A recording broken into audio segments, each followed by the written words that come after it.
दोस्तों नमस्कार, स्वागत है आपका यूट्यूब चैनल एबी टेक में। आज है 20 मई 2025 और जान लेते हैं आज की महत्वपूर्ण खबरें। सबसे पहले यहाँ पर देखिए अपडेट है 69,000 शिक्षक भर्ती को लेकर के कि 69,000 शिक्षक भर्ती के कई चयनित अभ्यर्थी होंगे बर्खास्त। आवेदन की अंतिम तिथि तक अनिवार्य आर्हता पूरी न करने पर फंसे। परिषदीय विद्यालयों में 69,000 शिक्षक भर्ती के तहत आवेदन की अंतिम तारीख तक अनिवार्य अर्हता पूरी न करने के बावजूद नियुक्ति पाने वाले सहायक अध्यापकों को बर्खास्त किया जाएगा। बेसिक शिक्षा परिषद के सचिव सुरेंद्र कुमार तिवारी ने सभी जिला बेसिक शिक्षा अधिकारियों को संबंधित शिक्षकों की सेवा समाप्त करने के आदेश दे दिए हैं। 69,000 सहायक अध्यापक भर्ती के लिए 22 दिसंबर 2018 तक आवेदन लिए गए थे।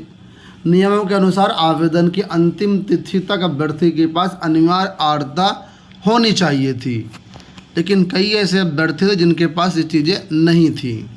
इस भर्ती के लिए बड़ी संख्या में ऐसे अभ्यर्थियों ने भी आवेदन कर दिया जिनका बीटीसी में बैक पेपर आया था और उन्होंने आवेदन की अंतिम तिथि बीतने के बाद बीटीसी का कोर्स पूरा किया। निर्धारित तिथि तक अर्हता पूरी न करने के बावजूद अभ्यर्थियों का चयन कर लिया गया और उन्हें नियुक्ति भी दे दी गई। बाद में कई अभ्यर्थी उच्च न्यायालय चले गए। बेसिक शिक्षा परिषद के सचिव सुरेंद्र कुमार तिवारी के अनुसार उच्च न्यायालय द्वारा आदेश से स्पष्ट किया गया कि भर्ती प्रक्रिया के तहत ऑनलाइन आवेदन करने की अंतिम डेट 22 दिसंबर 2018 तक सभी अभ्यर्थी जो है अपने शैक्षणिक, प्रशैक्षणिक व अन्य आवश्यक अभिलेख उपलब्ध होने चाहिए। उच्च न्यायालय के आदेश के अनुपालन में बेसिक शिक्षा परिषद के सचिव सुरेंद्र कुमार तिवारी ने सभी जो बीएसए होते हैं उनको निर्देश दिया कि जो भी ऐसे अभ्यर्थी हैं उनको जो है बाहर किया जाए, उनकी सेवा समाप्त किया जाए, क्योंकि ये पात्र ही नहीं है। ठीक है, तो ऐसे अभ्यर्थी जिन्होंने उस सत्र में जिनका बैक पेपर लगा था और एक निर्धारित डेट के बाद उन्होंने बैक पेपर वगैरह दिया, बाद में पास किए गए, ऐसे छात्रों की, ऐसे शिक्षकों की लिस्ट भी जारी की गई है, तो आप लोग उसको देख सकते हैं। आज के सभी समाचार पत्रों में अलग अलग हेडलाइन के माध्यम से ये खबरें आज छाई हुई हैं कि देखिए यहाँ पर भी हिंदुस्तान की तरफ से है कि 69,000 शिक्षक भर्ती में कई ऐसे चयनित हैं जो कि इस तरीके से समस्याएं हैं और ऐसे एक दो शिक्षक हैं, सैकड़ों शिक्षक हैं जिनके साथ ये समस्याएं हैं और ये शिक्षक बाहर किए जाएंगे। अगली अपडेट यहाँ पर है, देखिए असिस्टेंट प्रोफेसर भर्ती में प्रश्नों पर सवाल। उत्तर प्रदेश शिक्षा सेवा चयन आयोग की ओर से 16 और 17 अप्रैल को कराई गई असिस्टेंट प्रोफेसर भर्ती परीक्षा में सामान्य अध्ययन जीएस के कई प्रश्नों पर आपत्तियां हुई हैं। आयोग ने 19 मई की रात 12 बजे तक अभ्यर्थियों से ऑनलाइन आपत्तियां मांगी थी। साक्ष्यों के साथ भेजी गई आपत्तियों में अभ्यर्थियों ने दावा किया कि नागौर जिला जीरा व मेथी दोनों खुशबूदार उपज के लिए प्रसिद्ध है, जबकि आयोग ने मेथी को सही माना है। लिहाजा या तो दोनों विकल्प ही सही माने जाएं या फिर इस प्रश्न को जो है मूल्यांकन से बाहर रखा जाए। प्रतियोगियों का कहना है कि प्रश्न इनमें से कौन शिक्षा का एक अनौपचारिक अभिकरण स्रोत नहीं है, मूल्यांकन से बाहर होना चाहिए, क्योंकि दिए गए विकल्पों में से सभी शिक्षा के अनौपचारिक स्रोत हैं। इस प्रश्न में आयोग ने धार्मिक संस्थाओं को सही विकल्प माना है, जबकि सामान्य खेल वाला विकल्प कहीं भी इससे कमज़ोर नहीं रहता है। सामान्य खेल अनेक स्कूलों में औपचारिक शिक्षा का एक माध्यम होते हैं।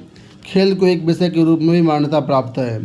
कुल मिलाकर के असिस्टेंट प्रोफेसर भर्ती परीक्षा में जो जीएस के सवाल थे उसमें कई सारे प्रश्नों पर अभ्यर्थियों ने आपत्तियां जताई हैं। लोक सेवा आयोग की तरफ से देखिए अपडेट है कि टाइप टेस्ट में फॉन्ट का विकल्प बढ़ने से आसान होगी तैयारी। समीक्षा अधिकारी, सहायक समीक्षा अधिकारी 2023 के टाइप टेस्ट में कुर्तीदेव फॉन्ट के साथ अब मंगल का इनस्क्रिप्ट फॉन्ट लागू कर दिया गया है, जिससे अभ्यर्थियों को अब टाइप टेस्ट की तैयारी में सहूलियत रहेगी।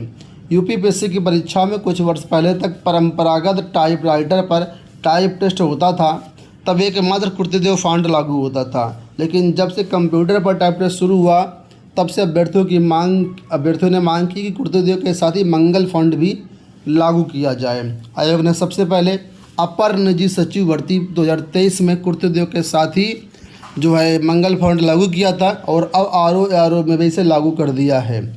आरओ के 411 पदों के लिए 10 लाख से अधिक अभ्यर्थियों ने आवेदन किया है, जिनमें से एआरओ के अवधिकों को टाइप टेस्ट देना होता है। आरओ में टाइप टेस्ट नहीं होता है, एआरओ के लिए टाइप टेस्ट यहाँ पर देना होता है। ठीक है, तो यहाँ पर अब अभ्यर्थियों को जो है काफ़ी सहूलियत मिलेगी। शिक्षक भर्ती के लिए अब 31 तक आवेदन।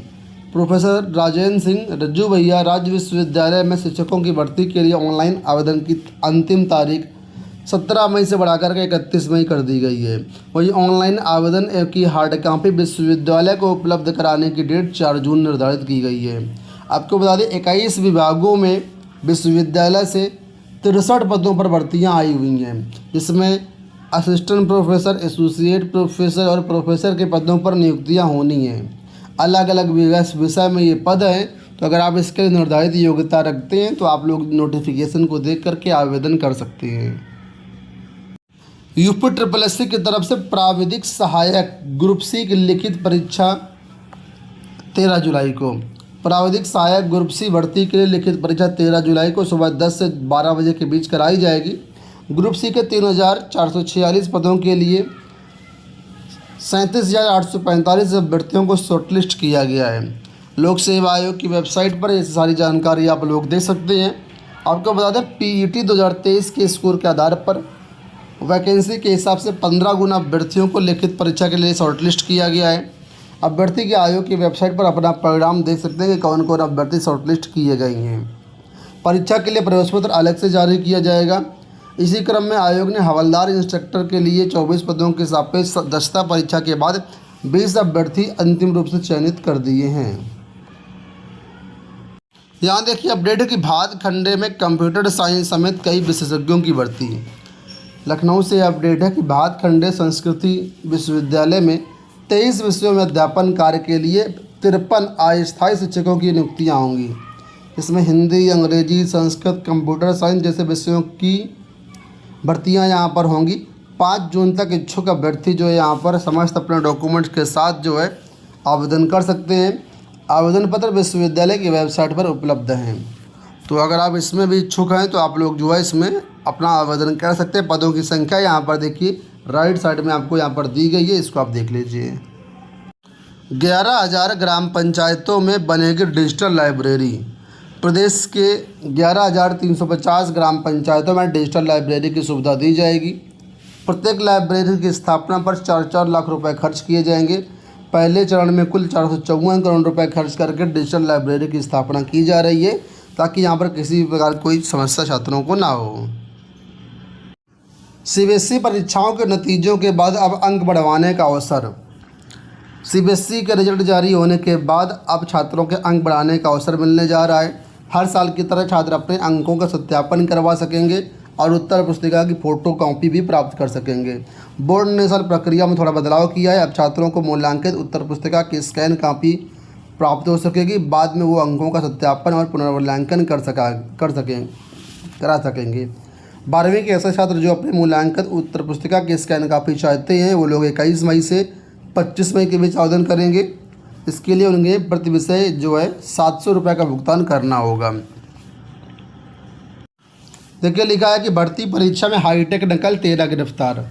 बात हो रही है यहाँ पर नवोदय विद्यालय समिति की तरफ से जो कल गैर शैक्षणिक स्टाफ की भर्ती कराई गई, उसमें से यहाँ पर देखिए ब्लूटूथ डिवाइस के जरिए हाईटेक नकल के लिए यहाँ पर STF ने भंडाफोड़ किया है। नवोदय विद्यालय समिति की नॉन टीचिंग स्टाफ के लिए ये भर्ती परीक्षा हो रही थी, जिसमें से 13 गिरफ्तार किए गए। ब्लूटूथ के जरिए हाईटेक नकल तैयारी हो रही थी यहाँ पर।